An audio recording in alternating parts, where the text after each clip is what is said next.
Memetik daripada laman web Defence Studies, MILDEF International Technologies sendirian berhad daripada Malaysia dan PT Pindad daripada Indonesia meneruskan usahanya untuk menjadi sebahagian daripada rantaian bekalan global dengan melaksanakan penandatanganan Memorandum Persefahaman MOU antara kedua-dua pihak untuk pembangunan, pengeluaran, dan pemasaran bersama kepada kenderaan tentera 4-4 dan 6-6 di Indonesia dan Malaysia.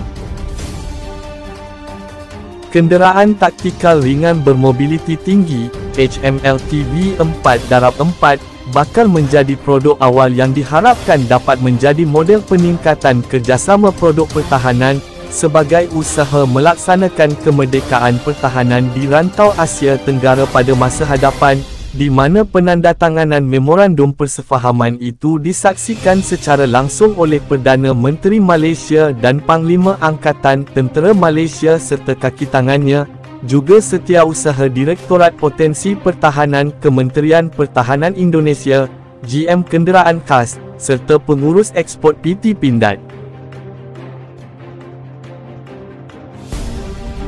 Presiden Pengarah PT Pindad, Sigit P. Santosa hadir menyampaikan bahawa pemeteraian MOU ini akan menjadi pembuka jalan untuk meningkatkan kerjasama pertahanan antara negara ASEAN, di mana ini adalah langkah pertama ke arah pembentukan ekosistem kerjasama pertahanan sebenar di rantau Asia Tenggara, bermula dari Indonesia dan Malaysia, katanya. PT Pindad di bawah penyelarasan Kementerian Pertahanan Indonesia hadir bersama industri pertahanan Indonesia yang lain di Pavilion Indonesia, di mana PT Pindad sedia menjadi model kerjasama produk pertahanan antara Indonesia dan Malaysia.